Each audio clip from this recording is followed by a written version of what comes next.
cuerdas de amor. Un cordial saludo a todos nuestros oyentes. Es una alegría inmensa poder conectar nuevamente con ustedes con el único propósito de exaltar el nombre de Jesús, porque sinceramente no hay otro nombre más grande que este. Para el mensaje de hoy nos sumergiremos en un misterio profundo y a la vez hermosísimo. La vida que brota de la muerte y la victoria que nace incluso de lo que parece una pérdida. A lo largo de toda la palabra de Dios se nos revela de manera contundente la humanidad y la deidad de Cristo. Quizás en el mundo de la fantasía o en las tramas de las películas esto sea fácil de asimilar. Sin embargo, en la vida real, para quienes se basan estrictamente en una perspectiva secular, este concepto puede parecer imposible. A menudo, algunos buscan restar valor espiritual a lo que, para los cristianos, es un hecho trascendental y la base misma de nuestra fe. Pero como dice la Escritura, es el poder de Dios para salvación a todo aquel que cree.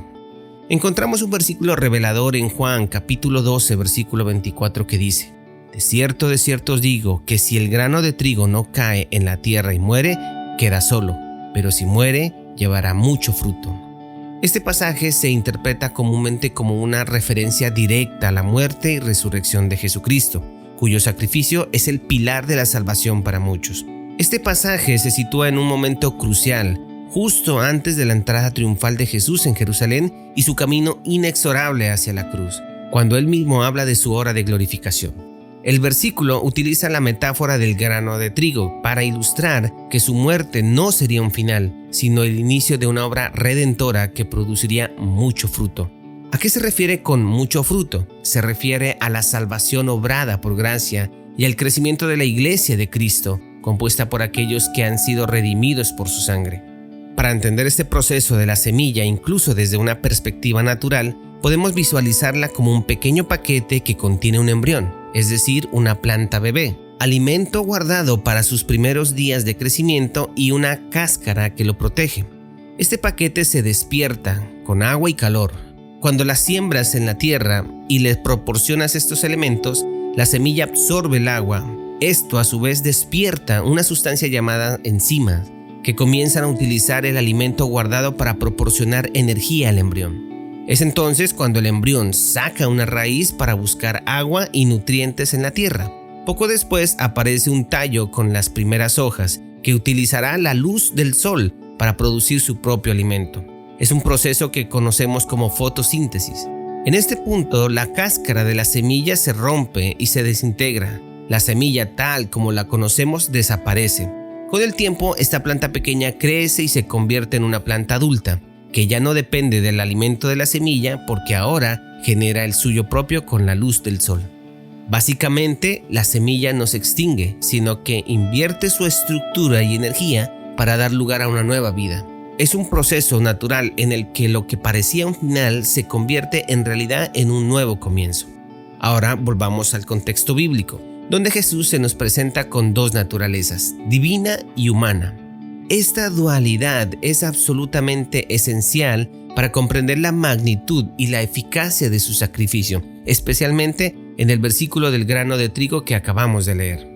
Si profundizamos en la palabra de Dios, encontramos múltiples evidencias de su divinidad. Por ejemplo, en Juan 1:1, la Escritura enuncia: en el principio era el Verbo, y el Verbo era con Dios, y el Verbo era Dios. Este versículo muestra que Cristo es eterno, no creado y plenamente divino. El Verbo no solo estaba con Dios, sino que es Dios mismo, revelando su coexistencia y unidad esencial con el Padre. Otro ejemplo lo encontramos en Colosenses capítulo 2, versículo 9, que nos dice: porque en él habita corporalmente toda la plenitud de la deidad. Esto significa que Cristo no es parcialmente Dios, sino que en su persona humana reside plenamente toda la naturaleza divina. Esto se manifiesta en atributos como su poder para calmar tormentas, sanar a los enfermos o resucitar a los muertos, como el conmovedor caso de Lázaro. Pero también tenemos abundante evidencia bíblica de su humanidad. La Biblia describe su nacimiento como de un niño, nacido de una mujer, en condiciones humildes. Cristo se unió a la condición humana desde el comienzo de su vida. Jesús no vino como un superhéroe invulnerable, no. Se sumergió en nuestra fragilidad humana. Tomó carne y sangre como tú y como yo. fue tentado como humano, experimentó limitaciones como el hambre, el cansancio, la fatiga, lloró ante la tumba de su amigo Lázaro, mostrando una profunda empatía. La Escritura enuncia en 1 de Timoteo capítulo 2 versículo 5: porque hay un solo Dios y un solo mediador entre Dios y los hombres, Jesucristo hombre. El orden de la creación roto por el pecado fue restaurado por Cristo, quien se ofreció a mediar entre Dios y los hombres. Su mediación es universal por ser Dios. Al ser Dios y hombre, está solidarizado por ambos extremos, y por ser hombre está más cerca de nosotros, lo que nos permite mover nuestra confianza hacia Él. Por eso, este versículo de Timoteo enfatiza su humanidad, Jesucristo hombre. Su rol como mediador exige que sea verdaderamente hombre capaz de representarnos ante Dios. En pocas palabras, fue Dios viviendo como uno de nosotros. Entonces Jesucristo sintió el cansancio, el hambre, la tentación, el dolor. ¿Por qué? Para enfrentar al enemigo en nuestro propio terreno, con nuestras propias armas humanas. Y en la cruz, usando la misma arma que el diablo expone contra nosotros, o sea, la muerte, Jesús la convirtió en su instrumento de victoria. Al morir sin pecado, desarmó a quien tenía el imperio de la muerte. La tumba no pudo contenerlo. Su resurrección es la prueba innegable de que el poder de la muerte sobre nosotros, los que creemos, está quebrantado. Ahora, ¿quién es el Salvador que une en sí mismo lo divino y lo humano para lograr nuestra redención?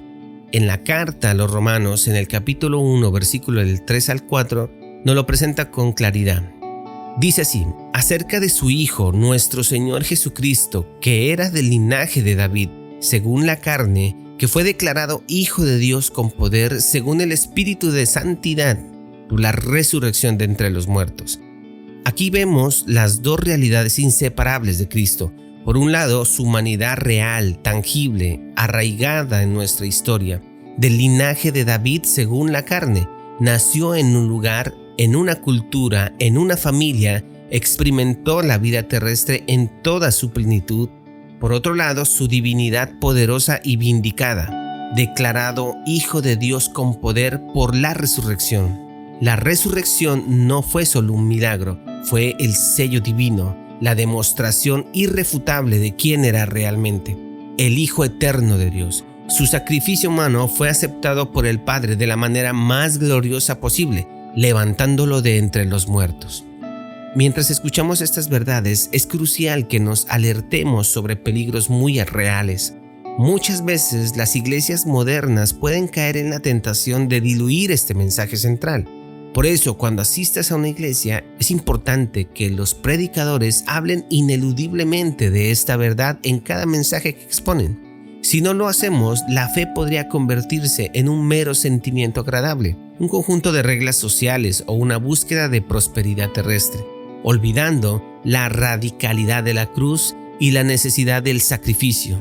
Se pierde la profundidad del grano que muere. Se olvida que Cristo venció la muerte no con discursos motivacionales, sino con su sangre derramada y su gloriosa resurrección. Tenemos que recordar con fuerza qué es lo que realmente agrada a Dios. No son nuestros rituales vacíos, ni nuestra apariencia piadosa, ni siquiera nuestros grandes esfuerzos por ser buenos.